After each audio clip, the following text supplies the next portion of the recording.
चुड़ैल की मूर्ति। तान्या हमेशा शैतानियाँ करती रहती थी, खेलकूद की शौकीन थी। तान्या कभी इधर भागती कभी उधर भागती, बस उसे कोई पढ़ने के लिए ना कहे। अगर किसी ने पढ़ने के लिए कह दिया तो मानो उसकी जान ही मांग ली हो। उसे पढ़ना बिल्कुल भी अच्छा नहीं लगता था। तान्या कहती थी कि वह हमेशा खेलती कूदती रहे। उसकी माँ उसे रोज शाम को पढ़ने के लिए बैठा देती थी। एक दिन तान्या अपना सबसे पसंदीदा खेल खेल रही थी। जैसे ही उसकी माँ ने उसे पढ़ने के लिए कहा, वह बहुत ज़्यादा गुस्सा हो गई। उसने सोचा कि अगर वह घर की सारी किताबें जला दे तो उसकी प्रॉब्लम हमेशा के लिए ख़त्म हो जाएगी। अगले दिन जब उसकी माँ घर पर नहीं थी, तब तान्या ने सारी किताबों में आग लगा दी। उस आग में एक लाल किताब भी थी। जैसे ही वह किताब जली, बिजली जोर जोर से गड़गड़ाने लगी, तेज हवाएं चलने लगी और अचानक से एक लपट बाहर निकली, जो धीरे धीरे एक औरत का रूप लेने लगी। तान्या उसे देखकर बहुत ज़्यादा डर गई। तभी अचानक वहाँ उसकी माँ आ गई और तान्या को एक थप्पड़ लगा दिया और तान्या की माँ तुरंत उसे पूजा वाले कमरे में ले गई। माँ ने तान्या को बताया कि जब वह लोग इस घर में आए थे, तब कुछ लोग कहते थे इस घर में एक चुड़ैल का साया है।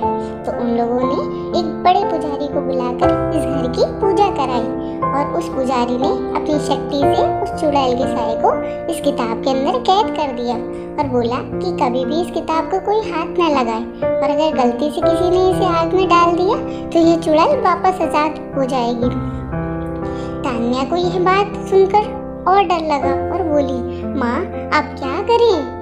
तब तान्या की माँ ने बोला, पुजारी जी ने उन्हें एक पवित्र जल भी दिया था कि अगर यह चुड़ैल कभी गलती से बाहर आ भी जाए तो इस जल को छिड़ककर उस चुड़ैल को फिर से कैद किया जा सकता है। पर अब मुश्किल यह थी कि यह जल छिड़का कैसे जाए, क्योंकि वह चुड़ैल काफी गुस्से में थी, क्योंकि उसे इतने लंबे समय तक के लिए इस किताब पे बंद कर दिया था। तभी अचानक वहाँ रोते बिलखते तो बच्चे आए, छोटे छोटे, और वह चुड़ैल उन बच्चों के पास शांति से खड़ी थी। माँ धीरे से कमरे से बाहर आई और उस चुड़ैल से बात करने की कोशिश करने लगी। जैसे ही उस चुड़ैल ने माँ को देखा, वह चुड़ैल माँ पर हमला करने के लिए भागी। माँ के हाथ में वह पवित्र जल था। उस जल को देखकर चुड़ैल डर गई और वहीं रुक गई और बोली, मेरे पर यह जल मत डालो, मेरे बच्चे फिर अकेले हो जाएंगे। माँ ने उस चुड़ैल को बड़े ध्यान से देखा और पूछा, तुम्हारे साथ क्या हुआ था? चुड़ैल बोली, मेरे पति ने मुझे वहीं जिंदा जला दिया था और मेरे बच्चे भूखे बिलखते रह गए। ऐसे ही उन्होंने भी दम तोड़ दिया। बस अंतर इतना था कि मैं तो चुड़ैल बन गई और मेरे बच्चे भूत बन गए। तब से हम यहीं रहते हैं। पर 10 साल पहले तुम आए और तुमने मुझे इस किताब में कैद कर दिया। आज मैं वापस आजाद हुई हूँ। मैं अपने बच्चों को वापस अकेले नहीं छोड़ना चाहती। माँ सोचने लगी, अगर यह चुड़ैल ऐसे ही रही और लोगों को नुकसान पहुँचाएगी। तभी चुड़ैल बोली कि तुम हम पर जल मत डालो, हमें मुक्ति दिला दो। माँ ने पूछा कि मैं तुम्हें मुक्ति कैसे दिला सकती हूँ?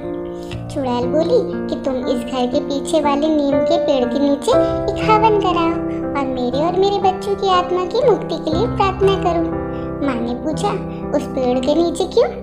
चुड़ैल बोली, मेरे पति ने मुझे यहीं जलाया था और अगर कोई उस पेड़ के नीचे हवन करता है और मेरे बच्चों की मुक्ति की प्रार्थना करता है तो हमें मुक्ति मिल सकती है।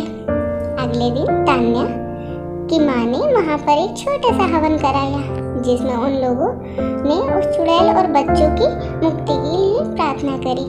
इससे उस चुड़ैल और उसके बच्चों को मुक्ति मिल गई और वह हमेशा के लिए वहाँ से चली गई। और तान्या को भी ये बात समझ आ गई कि हमें ऐसे सारी किताबें नहीं जलानी चाहिए और हमें पढ़ना भी चाहिए, जिससे हम अच्छे और समझदार इंसान बन सके। Moral of the story in Hindi, कोई इंसान जन्म से बुरा नहीं होता है, हालात उसे बुरा बना देते हैं। उसे अपने आप को सुधारने का मौका देना चाहिए।